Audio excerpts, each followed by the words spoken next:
19 ethanol plants dot Minnesota's landscape, converting millions of bushels of corn into fuel.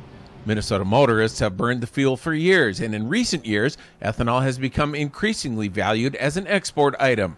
15 Middle Eastern and African government officials and ethanol buyers came to Minnesota to learn more about the ethanol value chain from field to fuel. They started out at the Global Ethanol Summit in Washington, D.C., where they're trying to learn about opportunities through policy and then also the physical plant, how that works with being able to get ethanol into their marketplace.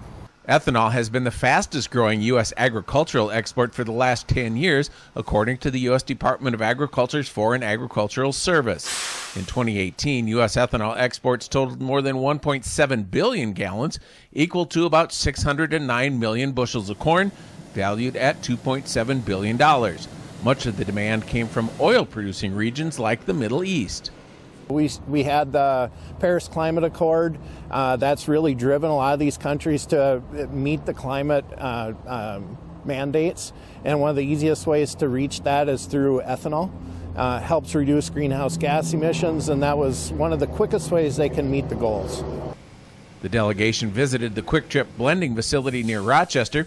They also toured farms, refineries, and retail outlets to learn more about how ethanol is made and transported.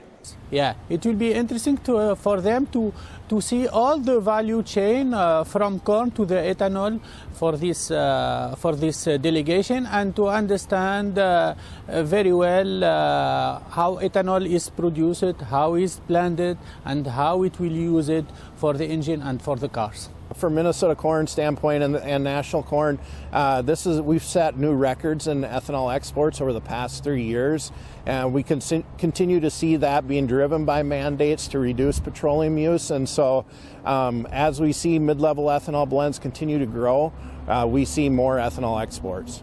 This is Dan Lemke reporting.